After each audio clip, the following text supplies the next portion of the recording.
The ground shakes before the sound reaches them.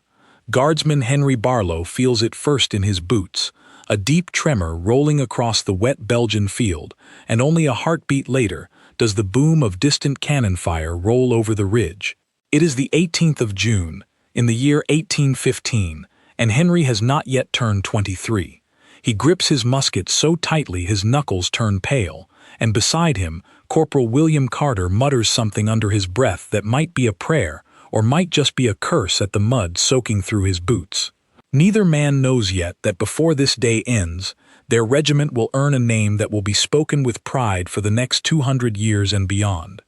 Right now, all they know is fear, and the strange, sick excitement that comes before a fight nobody can be sure they will survive. To understand how Henry Barlow and thousands of men like him came to be standing in a Belgian field on that particular morning, we have to step back more than 150 years, to a time when Britain itself was in turmoil. In 1656, a young man in exile formed a small group of loyal soldiers to protect a king who did not yet have a throne to sit on. That king was Charles II, driven from England during a period of civil war, and the soldiers who gathered around him were determined men, willing to follow him wherever his fortunes led. When Charles finally returned to England in 1660 and reclaimed his crown, those loyal soldiers came home with him. They became the foundation of a regiment that would grow into one of the most respected fighting forces in British history, known then simply as the 1st Regiment of Foot Guards. For the next century and a half, this regiment stood at the center of nearly every major conflict Britain faced. They marched through the fields of Europe, crossed oceans, and stood shoulder to shoulder in battles whose names have mostly faded from memory now, but which shaped the world of their time. They were known for their discipline, their steady nerves under pressure, and their unshakable loyalty to the crown they served. Yet for all their history and all their courage, they had not yet earned the name that would one day make them famous around the world. That name was still waiting for them, tied to a battle that had not yet been fought, against an enemy who, in the summer of 1815, was once again threatening to set the whole of Europe on fire. That enemy was a man most of Europe hoped they would never have to face again. Napoleon Bonaparte had once ruled over an empire that stretched across most of the continent, a soldier turned emperor whose ambitions seemed to have no limit. He had been defeated once already, forced to give up his throne, and sent into exile on the small island of Elba in the Mediterranean Sea. For a while, it seemed as though the wars that had consumed an entire generation were finally over. Kings and diplomats gathered in Vienna to redraw the map of Europe, confident that the age of Napoleon had ended for good. But confidence, it turned out, had come too soon. In February of 1815, Napoleon slipped away from Elba with a small group of loyal followers and landed on the coast of France. What happened next stunned the world. Instead of being arrested, Napoleon was welcomed. Soldiers sent to stop him instead joined him. Town after town opened its gates to him as he marched toward Paris, until the king who had replaced him fled the country entirely. Within weeks, Napoleon was back in power, and the armies of Europe, which had only just stood down, now had to mobilize again with terrifying speed. Among the soldiers Napoleon rebuilt was a force that had become almost legendary during his years of conquest. They were called the Imperial Guard, and within that guard, no soldiers were more feared or more respected than the Grenadiers, tall, battle-hardened veterans who had marched with Napoleon through some of the most brutal campaigns in modern history. To be chosen for the Grenadiers of the Imperial Guard was to be recognized as among the very best soldiers in the world. They were kept in reserve during battles, held back until the moment when their emperor needed one final, decisive push to secure victory. In battle after battle, when the Grenadiers were finally sent forward, they had never failed to break the enemy line in front of them. Their tall bearskin caps made them appear even more imposing than they already were, a silhouette that struck fear into soldiers who saw it approaching through the smoke of battle. News of Napoleon's return spread across Europe like a fire jumping from rooftop to rooftop.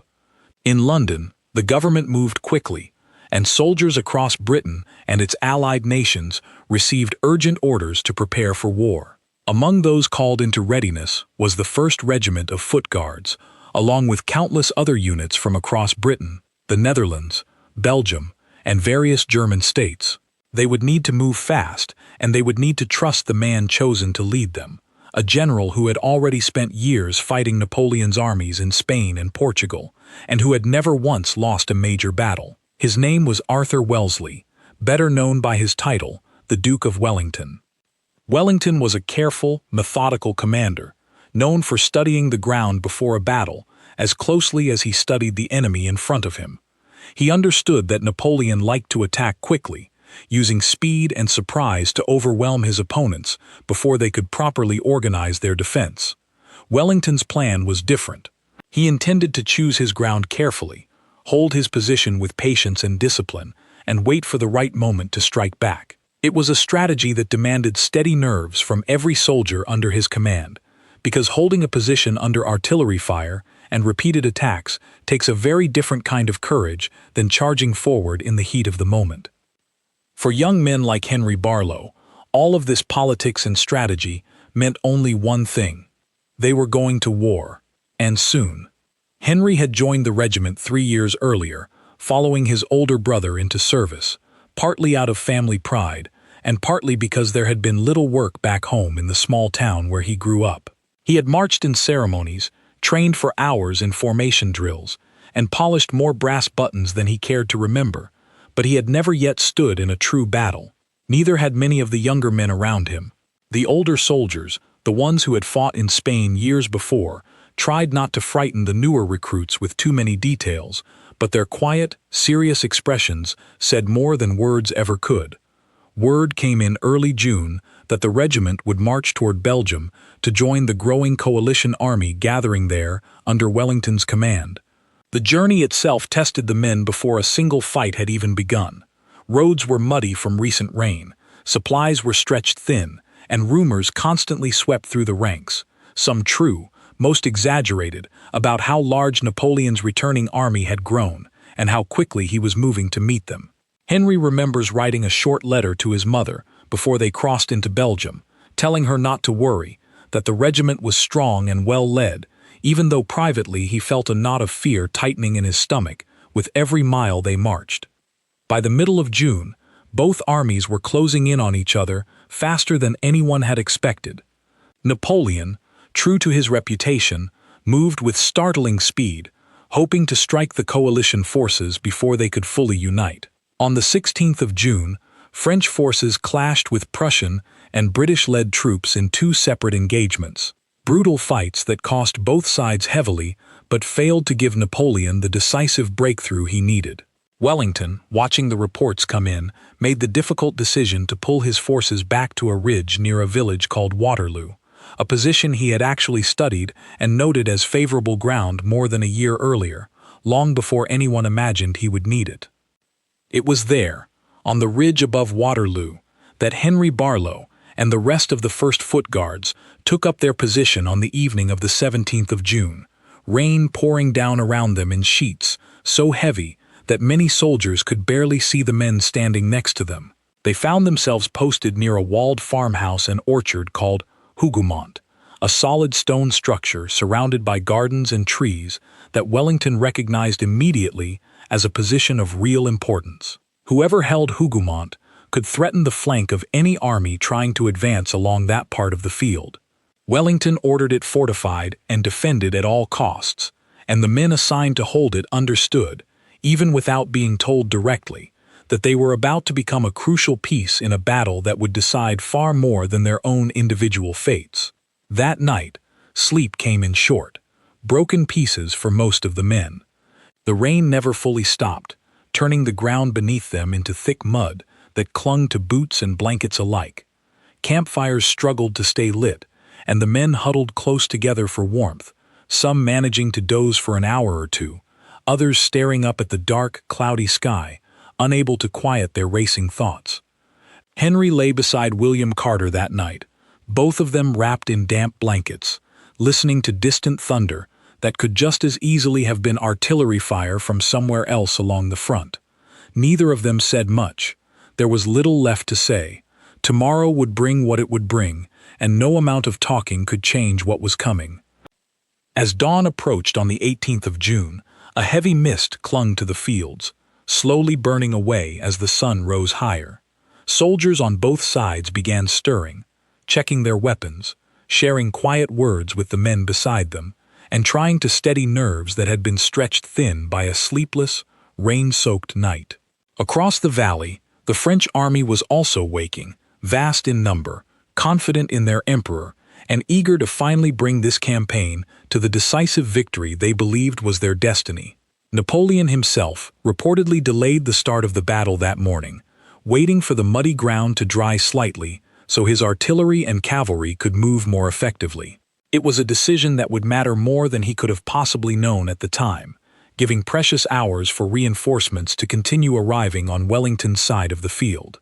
For Henry Barlow and the men stationed near Hougoumont, the waiting felt unbearable. They could see movement across the valley, hear the distant sounds of thousands of soldiers preparing for what was coming, and yet the actual fighting had not yet begun. Officers moved along the lines, checking on their men, offering quiet words of encouragement, reminding soldiers of their training and their discipline. William Carter, trying to steady his own nerves as much as Henry's, reminded him of something an older sergeant had once told them both during training. "Fear before a battle is not weakness," the sergeant had said. "It is simply proof that you understand what is about to happen. What matters is not whether you feel afraid, but whether you hold your position anyway." Henry held on to those words as the morning wore on, watching the mist finally clear completely, revealing the full scale of the armies gathered on either side of the valley. Somewhere across that field, tens of thousands of French soldiers, including Napoleon's most feared reserve, the Grenadiers of the Imperial Guard, were preparing for a battle that would, by the end of the day, change the course of European history. Neither Henry nor William could have known exactly how their regiment would be remembered afterward, or that the name they would carry forward from this single day would echo for centuries. All they knew, standing there in the slowly warming morning light, was that the waiting was almost over, and that whatever happened next, they would face it together, shoulder to shoulder, exactly as their training and their regiment had prepared them to do. The first cannon shot of the battle cracks across the valley like a whip, and every man near Hougoumont flinches, even those who had spent all morning bracing for exactly this moment. It is just past 11 in the morning, and the French guns have opened fire on the walled farmhouse where Henry Barlow, William Carter, and hundreds of other foot guards have taken their position. Smoke begins rising from the trees around the orchard, almost immediately, and somewhere close by, a horse cries out, a sound that Henry will remember for the rest of his life. The waiting has ended. The Battle of Waterloo has truly begun, and Hougoumont, this small cluster of stone buildings and orchards, has become the very first target of Napoleon's grand plan for the day. Napoleon's strategy that morning was simple in concept, though it would prove far more complicated in execution. He intended to launch an attack against Hougoumont first, drawing Wellington's attention and reserves toward that flank, before delivering a massive, crushing blow against the center of the coalition line. If Hougoumont fell quickly, it would open a path for French forces to swing around the side of Wellington's army, threatening to collapse the entire position. Napoleon expected the farmhouse to fall within an hour or two at most. He had no way of knowing that the soldiers defending it, including a strong detachment of foot guards commanded by steady, determined officers, would turn Hougoumont into one of the most stubborn defensive stands of the entire war.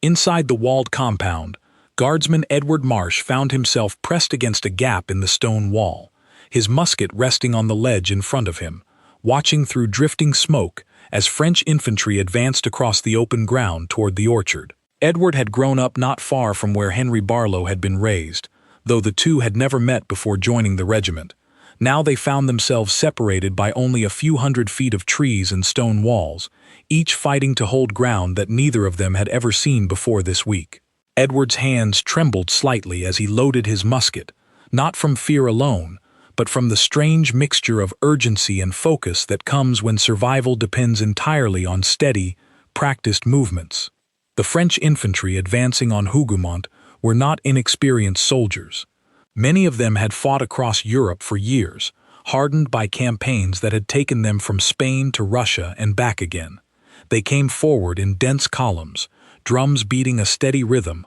officers shouting encouragement, confident that their numbers alone would be enough to overwhelm the defenders inside the compound. What they found instead was a defensive position, built around thick stone walls, narrow openings cut for musket fire, and soldiers who had been given clear, unwavering orders to hold their ground no matter what came at them.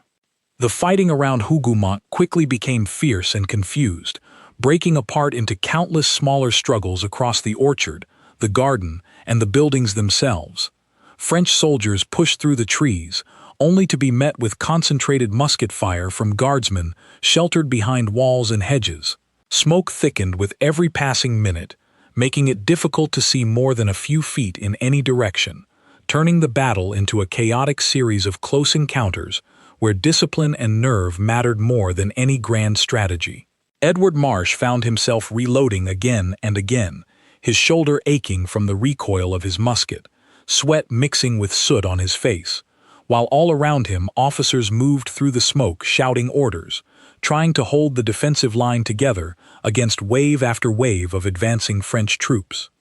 At one especially tense moment, a group of French soldiers managed to force their way through the large wooden gate leading into the main courtyard of the farmhouse. For a brief, uncertain period, the struggle for Hougoumont hung by a thread, as a handful of French soldiers found themselves inside the compound, fighting at close quarters against the defenders around them. It was here that a small group of guardsmen, acting with remarkable speed and determination, managed to force the gate closed again, sealing the breach and cutting off the French soldiers who had entered the courtyard. This single moment, later remembered as the closing of the gates at Hougoumont, would become one of the most celebrated actions of the entire battle, a turning point that kept the position from falling into French hands. While the struggle around Hougoumont continued, the wider battle across the valley kept growing in intensity. Wellington, watching from a position where he could observe much of the battlefield, understood that Hougoumont needed to hold, but he could not afford to send too many reinforcements toward it, knowing that Napoleon's true intention was likely aimed at the center and left of his line. It was a delicate balance, feeding just enough support toward the farmhouse to keep it from collapsing, while preserving the bulk of his forces for the larger battle he expected to come. Messages passed constantly between officers, carried by riders moving across ground now churned into thick mud by thousands of marching feet and rolling artillery. Around 1 in the afternoon, the battle expanded dramatically as Napoleon launched a massive infantry assault against the center of Wellington's line, sending tens of thousands of French soldiers forward in dense columns across the open valley. The noise of this assault was unlike anything most of the soldiers present had ever experienced, a constant roar of artillery, musket fire, shouted commands, and the deep rhythmic beating of drums that seemed to shake the very ground beneath their feet. Coalition forces, including British, Dutch, and German troops, met this assault with disciplined volleys of musket fire, slowing the advance of column after column before it could close the distance needed for the attack to succeed.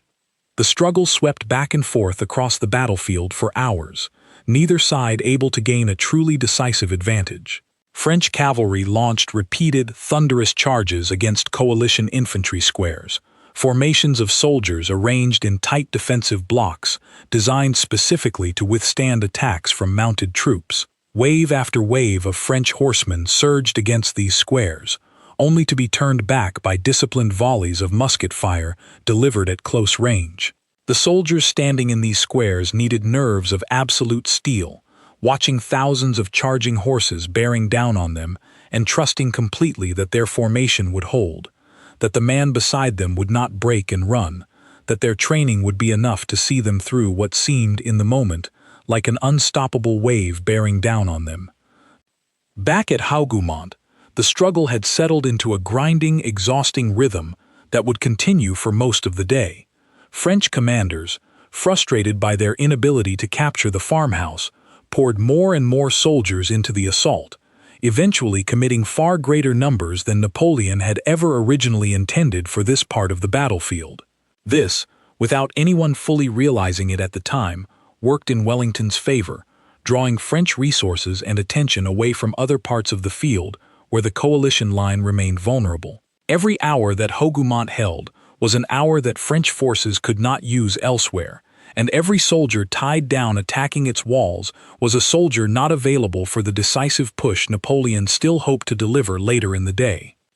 Inside the compound, conditions grew increasingly difficult as the hours passed. Ammunition ran low in places, requiring soldiers to gather cartridges from fallen equipment nearby or wait anxiously for fresh supplies to be brought forward under fire. Fires broke out in parts of the farmhouse, sparked by French artillery shells that occasionally arced over the walls, forcing defenders to fight the flames even as they continued to hold their defensive positions against renewed infantry attacks. Guardsman Edward Marsh, exhausted and covered in soot, found himself helping to carry water toward one such fire, moving quickly between defending his position and assisting wherever the danger seemed greatest, understanding instinctively that the loss of the buildings themselves could be just as costly as any direct assault. As afternoon stretched toward evening, the wider battle reached a critical and uncertain point. Reports began reaching Wellington that Prussian forces, allies who had endured their own difficult fighting 2 days earlier, were finally approaching the battlefield from the east, moving to reinforce the coalition line at a moment when both sides were nearing exhaustion. Napoleon, aware of this approaching development, understood that time was now working against him. He needed a decisive victory before Prussian reinforcements could fully arrive and tip the balance of the battle firmly against him. It was this pressure, this narrowing window of opportunity, that would eventually lead Napoleon to make the decision that decided the entire battle, and with it, the fate of Europe for decades to come. For Henry Barlow, positioned along the ridge above Hougoumont rather than inside the compound itself, the day had already felt impossibly long, filled with the constant roar of distant fighting, the sight of wounded soldiers being carried back from the front lines, and the ever-present uncertainty of not knowing exactly how the larger battle was unfolding. He had fired his musket more times than he could count, following orders shouted by officers whose voices grew increasingly hoarse as the day wore on. William Carter remained close beside him throughout, the two friends drawing strength from each other's presence, even as exhaustion and tension weighed on them both. Neither man could yet know that the most important moment of the entire day, the moment that would define their regiment's place in history forever, was still waiting for them as the sun began its slow descent toward the western horizon. As evening approached, word began spreading quietly along the ridge that Napoleon was preparing something significant, some final effort meant to break the coalition line before Prussian reinforcements could fully arrive and turn the tide completely against him. Officers moved along the lines with renewed urgency, checking ammunition supplies, adjusting formations, and preparing their men for what everyone now understood would be a decisive moment. Henry felt his exhaustion mixing with a strange, sharpened alertness, the kind that comes when a person understands that whatever happens next will matter more than anything that has come before it.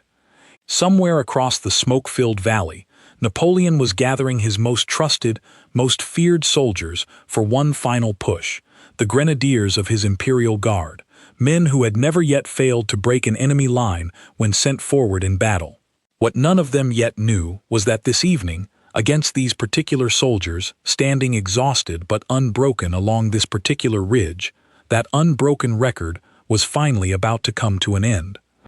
7 o'clock in the evening arrives with the sky already beginning to darken at the edges, streaked with the smoke of 10,000 muskets and hundreds of cannon that have not stopped firing since morning. Along the ridge above Hougoumont, Henry Barlow crouches low in the tall grass, following the order given by his officer minutes earlier, an order that feels strange and unnatural to a soldier trained to stand tall in formation. Lie down, the command had been. Stay low, stay hidden, and wait. Around him, hundreds of men from the 1st Foot Guards do exactly that, pressing themselves flat against the ground, muskets ready, hearts pounding, as a deep, steady drumbeat begins rising from the valley below, growing louder with every passing second, a sound that seems to come from everywhere at once. That drumbeat belongs to the Imperial Guard, and specifically to its Grenadiers, the tallest, most experienced, most feared soldiers in Napoleon's entire army. Word has already spread among the coalition officers that Napoleon has finally committed his last reserve, sending forward the soldiers he has held back all day, the soldiers he trusts to deliver the single decisive blow that will shatter Wellington's line once and for all. In every previous battle across more than a decade of war, when the Grenadiers of the Imperial Guard were finally sent forward, they had broken through. No enemy line had ever managed to hold against them once they began their advance. Napoleon himself, watching from a distance, believes completely that this attack will end the battle in his favor, sweeping aside whatever remains of Wellington's exhausted forces and securing a victory that will restore his empire once and for all. The Grenadiers advance up the slope in tight, disciplined columns, their tall bearskin caps giving them an appearance that seems almost impossibly imposing through the drifting smoke, their boots striking the muddy ground in perfect unison, their officers marching alongside them with swords drawn, shouting encouragement that carries clearly over the steady rhythm of drums. Behind them, the rest of the French army watches with growing confidence, certain that this final assault will succeed exactly as every previous assault by these particular soldiers has succeeded. Ahead of them, the ridge appears strangely quiet, almost empty, as though the coalition line has already begun to crumble away in the face of their approach. It is a trick, though the advancing Grenadiers cannot yet know it, a deliberate deception born from Wellington's careful understanding of exactly how to use the ground beneath his soldiers' feet. Lying flat in the grass, Henry Barlow can hear the drums growing louder and louder, can feel the vibration of thousands of marching feet moving steadily closer through the ground beneath his own body. Beside him, William Carter's breathing has become quick and shallow, though his hands remain steady on his musket, a small act of discipline that Henry finds himself drawing courage from even in this moment of overwhelming tension. Neither man can see the approaching Grenadiers directly yet, hidden as they are just behind the crest of the ridge, but they can hear everything: the drums, the marching feet, the distant shouted commands of French officers driving their soldiers forward toward what they believe will be an easy, decisive victory. An officer moves quietly along the line, his voice low but carrying clearly to every soldier within earshot. "Wait for my command," he says. "Do not rise until I give the order. Stay low, stay ready, and trust your training." Henry grips his musket tighter, feeling sweat trickle down his back despite the cool evening air, his entire body tensed and ready to move the instant the command finally comes. The drums grow louder still, close now, close enough that Henry can begin to make out the sound of individual voices among the marching soldiers, French officers calling encouragement to their men as they climb the final stretch of the slope toward the ridge where the coalition line supposedly waits, broken and beaten, ready to be swept aside entirely. Then, at exactly the right moment, the order finally comes. "Rise up." The word passes down the line like lightning, and in an instant, hundreds of soldiers from the 1st Foot Guards spring up from the tall grass where they had been hidden, forming a solid wall of red coats and leveled muskets directly in front of the advancing Grenadiers, who suddenly find themselves facing an enemy that only seconds earlier had appeared to not exist at all. The shock on the faces of the advancing French soldiers is immediate and unmistakable, their confident advance faltering as they realize, in one horrifying instant, that the ridge they believe to be empty is in fact filled with soldiers who have been waiting patiently for exactly this moment to reveal themselves. Before the Grenadiers can fully recover from their surprise, the order for volley fire rings out along the coalition line, and hundreds of muskets fire simultaneously into the tightly packed French columns at devastatingly close range. The sound is unlike anything Henry has ever experienced, a single, thunderous crash that seems to shake the very air around him, followed immediately by the acrid smell of gunpowder smoke rolling across the ridge in a thick, choking cloud.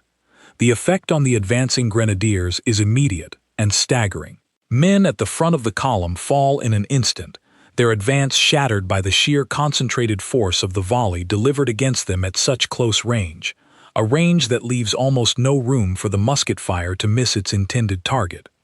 For soldiers who had never once failed to break an enemy line in more than a decade of continuous warfare, This sudden and devastating response represents something entirely new and deeply unsettling. The Grenadiers, trained and hardened by years of combat across Europe, momentarily hesitate, their forward momentum broken by the shock of the volley and the sight of their comrades falling around them. It is precisely the kind of hesitation that experienced officers understand can decide a battle in seconds, and Wellington's soldiers, sensing the opportunity in front of them, do not wait for the French to recover their composure.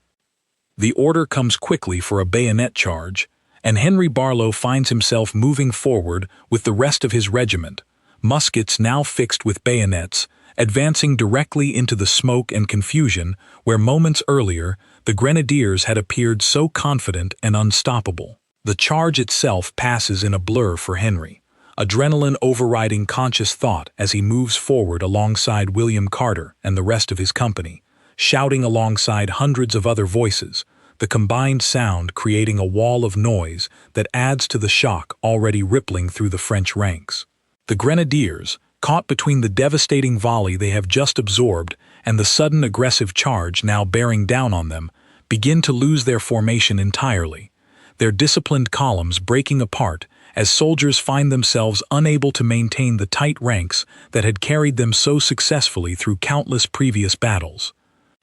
Word of the Grenadiers' hesitation spreads through the French ranks almost as quickly as the volley itself had cracked across the ridge, and the psychological impact proves just as significant as the physical damage the coalition forces have inflicted. For years, the soldiers of Napoleon's army had drawn confidence and courage from the knowledge that the Imperial Guard, and especially its Grenadiers, never failed. Watching that reputation crumble in real time, seeing the Grenadiers falter and fall back under the pressure of Wellington's counterattack, sends a wave of doubt rippling backward through the entire French army positioned across the valley below. If the Grenadiers could not succeed, many soldiers begin to wonder what hope remained for the rest of them. Napoleon himself, watching from his position overlooking the battlefield, reportedly struggles to comprehend what he is witnessing unfold in front of him. The soldiers he had trusted completely, the reserve he had held back all day specifically because he believed their deployment would guarantee victory,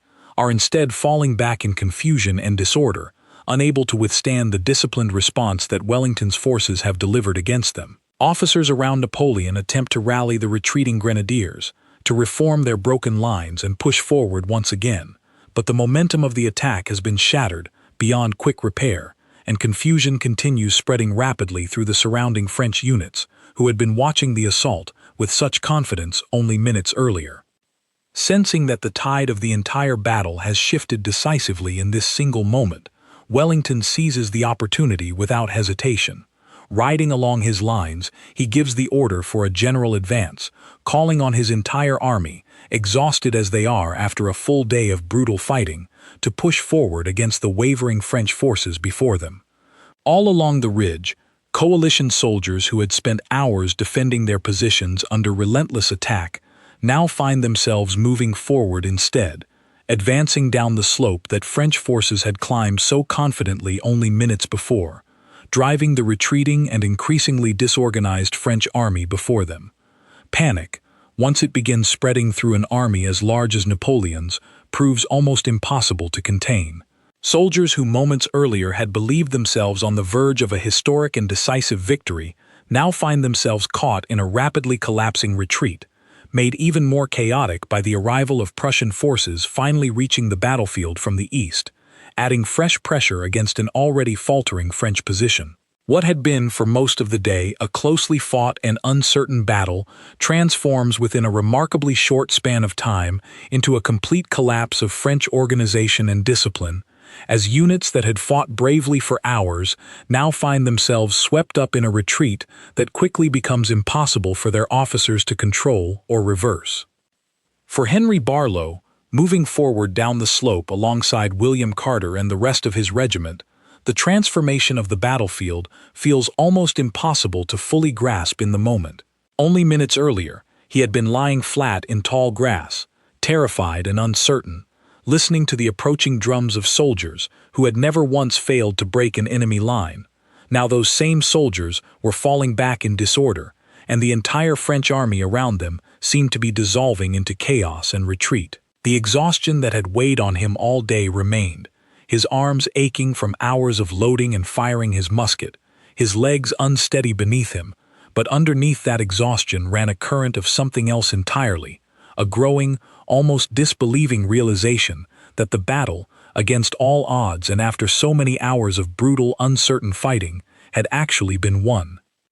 As darkness began settling fully over the battlefield, the scale of what had happened became increasingly clear to soldiers on both sides. Napoleon's army, which had marched into battle that morning with genuine confidence in an eventual victory, had instead suffered a collapse from which it would never recover. The soldiers of the Imperial Guard, and particularly the Grenadiers who had failed for the first time in their long and storied history to break an enemy line, scattered along with the rest of the retreating French forces, pursued by coalition soldiers determined to press their advantage before the remnants of Napoleon's army could regroup and reform elsewhere. Napoleon himself, understanding that the battle and quite possibly his entire renewed claim to power had been lost in these final chaotic hours, was forced to abandon the field along with what remained of his shattered army. For William Carter, standing beside Henry, as the fighting finally began to quiet around them, the full weight of what they had just experienced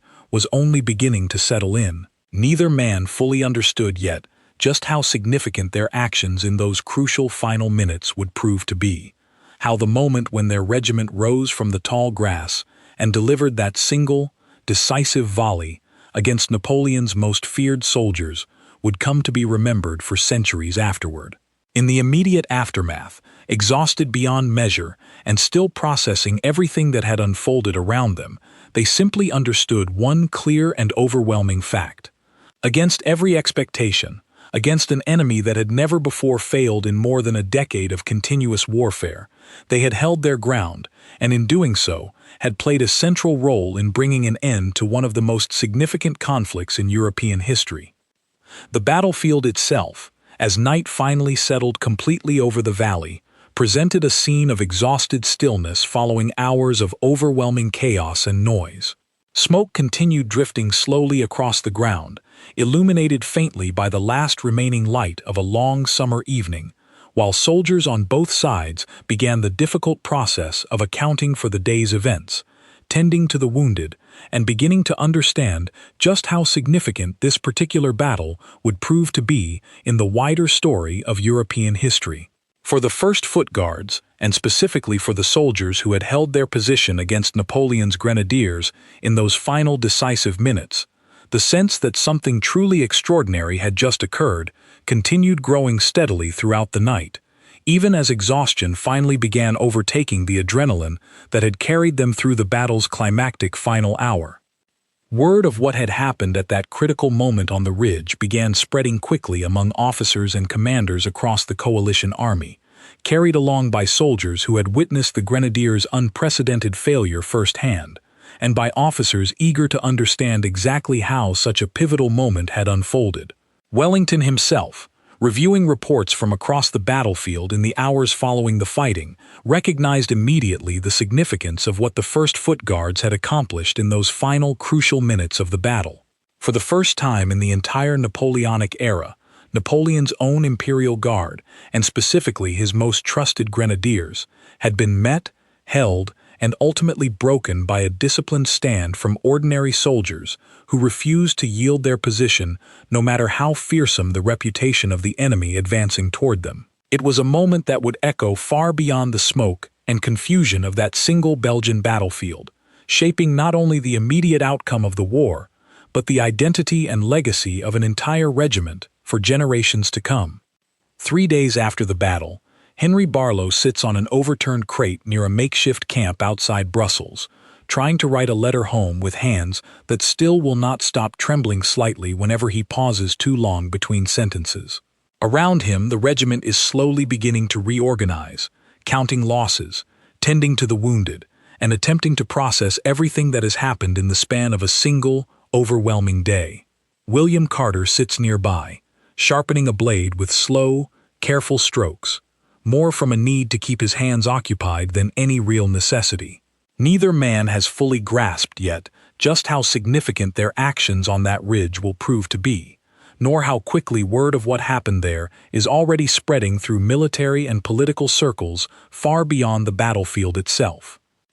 News of the victory at Waterloo reached London within days, carried by fast riders and ships crossing the Channel, arriving to a nation that had spent weeks anxiously awaiting word of whether Napoleon's sudden return to power would plunge Europe back into years of continued warfare. The relief that swept through Britain upon learning of Wellington's decisive victory was matched almost immediately by intense curiosity about exactly how the battle had unfolded and which units and soldiers had distinguished themselves most clearly during the fighting. Newspapers filled their pages with accounts of the battle, some accurate, many exaggerated or incomplete, but almost all of them eventually touching on one particular detail that captured public imagination especially strongly: the story of how a British regiment had stood firm against Napoleon's legendary Grenadiers and, for the first time in more than a decade, had turned them back in retreat.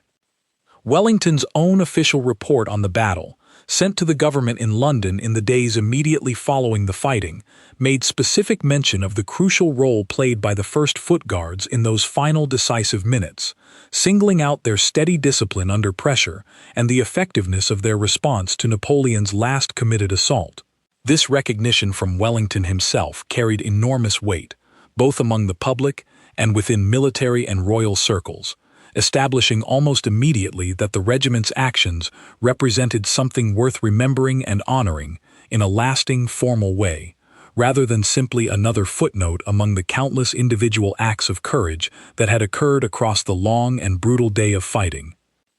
In the weeks that followed the battle, as the full scale and significance of the victory at Waterloo became increasingly clear across Europe, discussions began within the highest levels of the British government and royal court about how best to recognize and honor the regiment whose steady discipline had played such a crucial role in defeating Napoleon's final assault. This was not a decision made lightly or quickly. Military honors carried enormous historical weight within British tradition, and any change to a regiment's name or status required careful consideration and formal approval extending all the way to the Crown itself.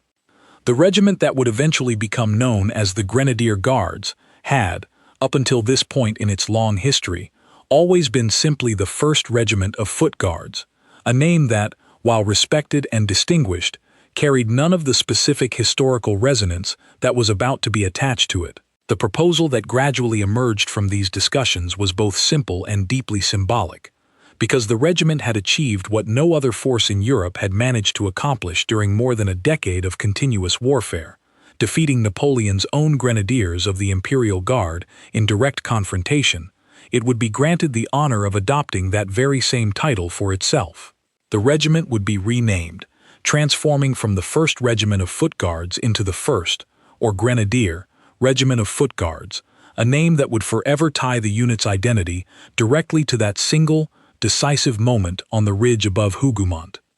This decision, once finalized, was announced through official channels in the months following the battle, formally recognizing the regiment's new designation and, with it, cementing forever the connection between the unit and the extraordinary events of the 18th of June, 1815. For soldiers like Henry Barlow and William Carter, hearing news of this formal renaming carried a strange and powerful weight. They had experienced those final chaotic minutes of the battle firsthand, had felt the fear and confusion and eventual disbelief of standing firm against soldiers who had never before failed to break an enemy line, and now their regiment would carry forward a name that permanently commemorated exactly what they had accomplished together on that muddy Belgian ridge. Alongside the formal renaming came a second honor, one that would prove even more visually striking and immediately recognizable in the centuries that followed. As part of the recognition granted to the regiment for its achievement, permission was given for the soldiers to adopt the bearskin cap as part of their official uniform, the very same distinctive headdress that had been worn by the Grenadiers of Napoleon's Imperial Guard, the soldiers they had defeated in that final decisive engagement. This was a deliberate and symbolic choice, transforming what had once been a visual marker of one of Europe's most feared military units into a permanent trophy worn proudly by the very soldiers who had ended that unit's unbroken record of success. For a regiment steeped in tradition and history stretching back more than a century and a half, the adoption of the bearskin cap represented something far more meaningful than a simple change in uniform style. It served as a constant, visible reminder of the battle that had given the regiment its new name, worn not just by the soldiers who had actually fought at Waterloo, but by every generation of Grenadier Guardsmen who would follow after them, carrying forward a connection to that single historic day that would never fade, regardless of how much time passed or how the wider world continued to change around them. Back in the immediate aftermath of the battle itself, however, far removed from the formal ceremonies and official announcements that would follow in the months ahead, the soldiers who had actually lived through those final chaotic minutes were still simply trying to process everything that had happened to them. Edward Marsh, who had spent much of the day fighting inside the walled compound at Hougoumont rather than on the open ridge where the Grenadiers had made their final assault, found himself reunited briefly with Henry Barlow during the slow, exhausting process of reorganizing the regiment following the battle. The two men, who had fought different parts of the same extraordinary day without ever actually seeing each other during the fighting itself, exchanged brief accounts of what they had each experienced, gradually piecing together a fuller picture of just how significant and interconnected their separate struggles had actually been. Edward described the desperate fighting around the farmhouse gate, the moment when French soldiers had briefly broken through into the courtyard before being sealed off and overcome by a small group of determined defenders. Henry, in turn, described the terrifying wait in the tall grass, the sudden order to rise, and the devastating volley that had broken the advance of soldiers who had never before failed in battle. Neither man had fully appreciated, during the chaos and terror of the fighting itself, just how directly connected their separate struggles had actually been, each contributing to the same overall strategy that had ultimately worn down and finally shattered Napoleon's entire army in the span of a single long, brutal day.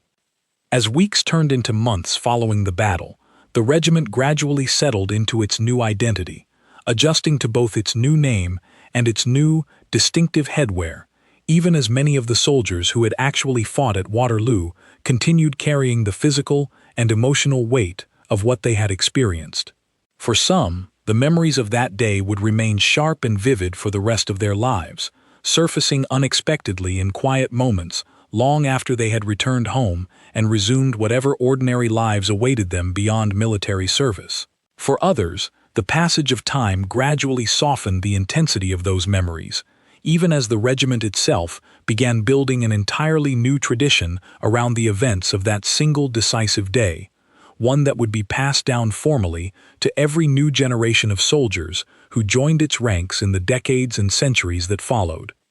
The broader impact of the victory at Waterloo extended, of course, far beyond the story of a single regiment's new name and uniform. Napoleon's final defeat brought an end to more than 2 decades of nearly continuous warfare that had reshaped the political map of Europe multiple times over, and the peace that followed, however imperfect and temporary certain aspects of it would eventually prove to be, allowed the continent to begin a lengthy period of rebuilding and relative stability. For the soldiers who had fought at Waterloo, however, the significance of the battle often remained deeply personal and specific, tied not to grand political outcomes, but to particular moments of fear, courage, and disbelief experienced alongside the friends and comrades who had stood beside them through the worst hours of the fighting. For Henry Barlow, and William Carter specifically, the friendship forged through their shared experience at Waterloo continued long after the battle itself had faded into history. Both men would eventually leave military service and return to ordinary civilian life. Yet the bond formed during those desperate hours on the ridge above Hougoumont remained a defining part of how each of them understood himself for the remainder of his life. Years later, when either man spoke of the battle to family members or curious younger relatives, the details they chose to share often centered not on the grand strategic significance of the engagement, but on smaller, more personal moments, the sound of the drums growing louder in the darkness, the strange calm of William's steady hands even as fear gripped every other part of his body, and the overwhelming, almost disbelieving relief that came in the battle's final chaotic minutes when they realized, against every expectation, that they had actually held their ground. The regiment's new name and distinctive bearskin caps, meanwhile, began taking on a life and significance of their own that extended well beyond the individual soldiers who had actually fought at Waterloo. As the regiment continued its service in the years and decades that followed, each new generation of soldiers joining its ranks was taught the story of that decisive evening in 1815 as part of their earliest training, ensuring that the specific details of what had happened, the desperate wait in the grass, the devastating volley, the collapse of Napoleon's previously unbroken grenadiers, remained alive and vividly understood within the regiment's collective memory, rather than fading into vague or generalized historical legend. What had begun as a single, desperate stand by exhausted, frightened soldiers on a muddy Belgian ridge had transformed, through official recognition and the passage of time, into a permanent and defining part of British military identity,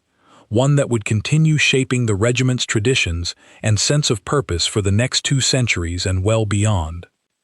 The crowd outside Buckingham Palace presses forward as the first notes of the regimental band cut through the cool morning air, and Guardsman Grace Bennet feels her heart pounding beneath her scarlet tunic, exactly the way countless soldiers before her must have felt on far more dangerous mornings, 2 centuries earlier. She stands perfectly still, her bearskin cap adding nearly a foot to her height, her rifle held with the same precise discipline that has been drilled into every Grenadier Guardsman since long before she was born. Tourists raise their phones, children point excitedly, and somewhere in that watching crowd, a history teacher is quietly explaining to a group of visiting students exactly why these soldiers wear such unusual, towering caps, and exactly which battle, fought so long ago, gave this particular regiment its name.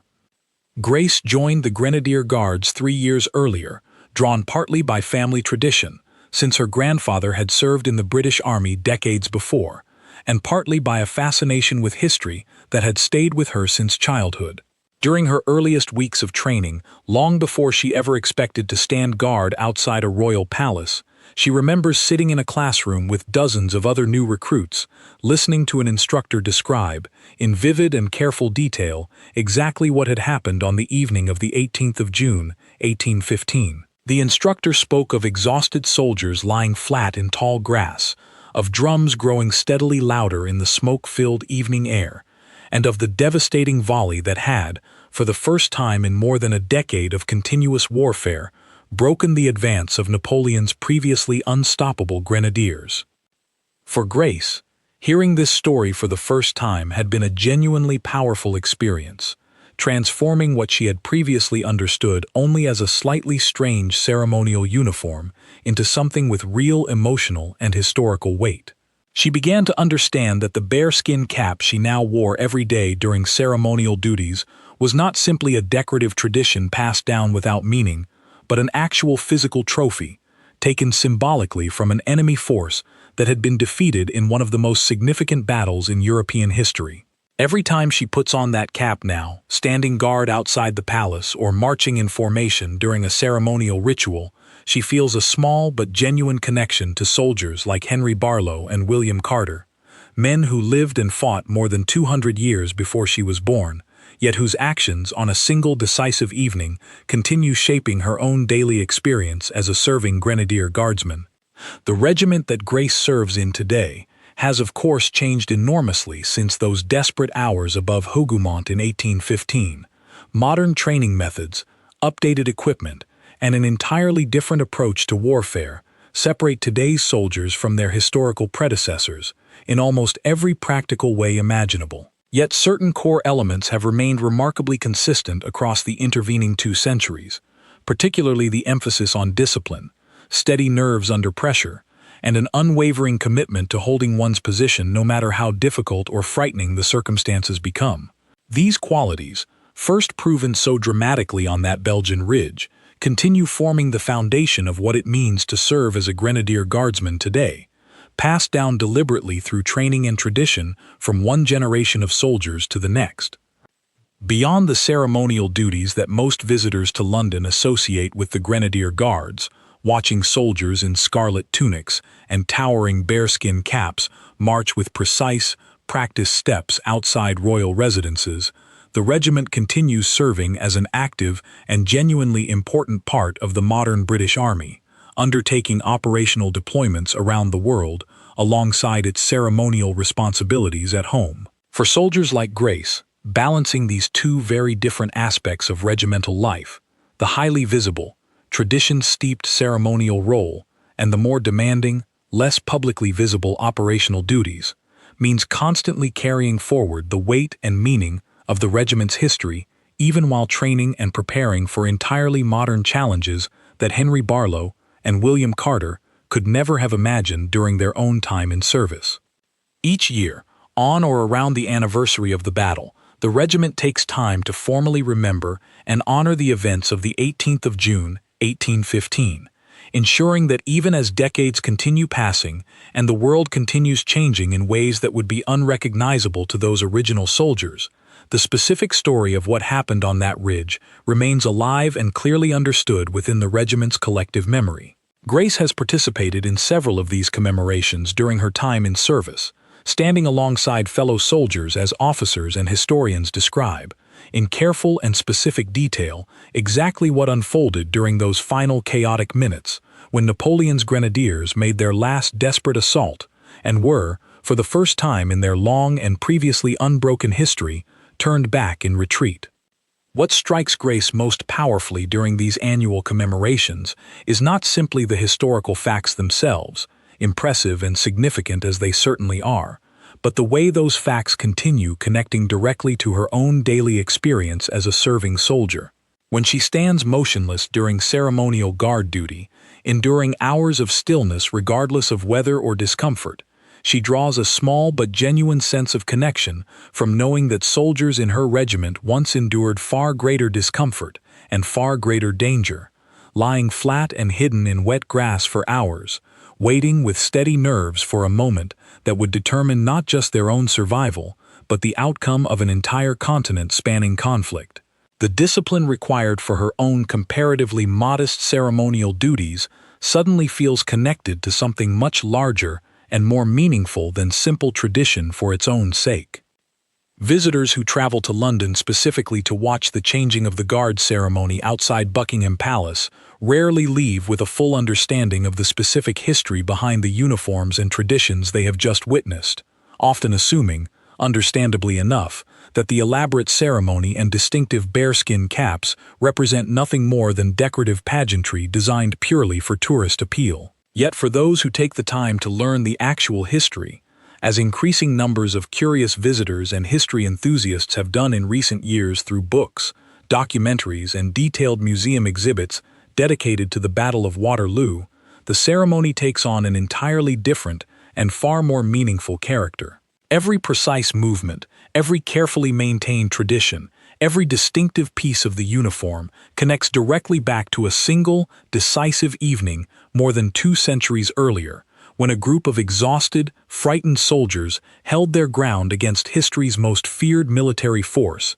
and in doing so, changed the course of European history forever. The story of Henry Barlow, William Carter, and Edward Marsh, though largely lost to specific historical record beyond the broader outline of what their regiment accomplished together, represents countless similar stories experienced by ordinary soldiers who found themselves caught up in one of history's most consequential single days of fighting. These were not soldiers who set out that morning intending to become legendary figures or to permanently reshape the identity of their regiment for the next 2 centuries. They were simply young men, many of them barely into adulthood, following orders, trusting their training, and drawing whatever courage they could find within themselves during the most frightening and demanding hours of their entire lives. Yet through their collective actions during those final crucial minutes on the ridge above Hougoumont, they created something that has genuinely outlasted the empire it was won against, a legacy carried forward not through written records alone, but through living tradition, passed down deliberately from one generation of soldiers to the next. Today, when Grace Bennet stands guard outside Buckingham Palace, drawing curious glances and countless photographs from tourists who understand little of the specific history behind her uniform. She carries forward, whether those watching realize it or not, a direct and unbroken connection to that single decisive evening in 1815. The bearskin cap resting on her head represents far more than ceremonial tradition or decorative uniform design. It stands as a permanent, physical reminder of a moment when ordinary soldiers, exhausted and frightened after a full day of brutal fighting, found within themselves the discipline and courage necessary to hold their ground against an enemy that had never before been defeated in more than a decade of continuous warfare. That moment, brief as it actually was in the grand sweep of European history, established a legacy so significant and so deeply woven into the regiment's identity that it continues shaping the daily experience of soldiers serving more than 2 centuries later. As the ceremonial guard change concludes and Grace begins the precise, practiced march back toward the barracks, she allows herself a brief, private moment of reflection, something she has learned to do quietly during these ceremonial duties, without disrupting the careful discipline required of her role. She thinks, as she often does during these moments, of Henry Barlow and William Carter, imagining 2 young soldiers lying flat in tall grass on a smoke-filled evening more than 200 years earlier, listening to drums growing steadily louder, waiting with whatever courage they could summon for a moment that would determine far more than either of them could have possibly understood at the time. She thinks of the sudden order to rise, the devastating volley that followed, and the disbelieving relief that must have washed over exhausted soldiers who realized, against every reasonable expectation, that they had actually succeeded in turning back history's most feared military force. The story of the Grenadier Guards, then, is ultimately a story about far more than a single battle, however dramatic and historically significant that particular battle certainly was. It is a story about how a single moment of collective courage and discipline can create a legacy capable of extending across centuries, shaping the identity and traditions of an entire military institution long after every soldier who actually experienced that moment has passed away. It is a story about how ordinary young men and women, facing circumstances far beyond anything they could have previously imagined, sometimes find within themselves exactly the strength and steadiness required to change the course of history, even when they have no way of understanding, in the moment itself, just how significant their actions will eventually prove to be. Every day, outside royal residences across London, soldiers of the Grenadier Guards continue performing their ceremonial duties, their scarlet tunics and towering bearskin caps drawing attention from millions of visitors every single year. Most of those visitors, understandably, see only the spectacle and pageantry of the moment, the precise marching, the distinctive uniforms, and the carefully choreographed ceremony that has become one of London's most recognizable tourist attractions. But for those who take the time to learn the fuller story, the story of Henry Barlow and William Carter and Edward Marsh, of exhausted soldiers lying hidden in tall grass, of a devastating volley that broke history's most feared military force, and of a name and a uniform earned through genuine courage on a single decisive evening more than 2 centuries ago, the ceremony transforms into something far more meaningful. It becomes a living connection to history, carried forward not through dusty records alone, but through soldiers like Grace Bennett, who continue honoring, every single day, the battle that gave their regiment its name and its enduring, unbroken legacy.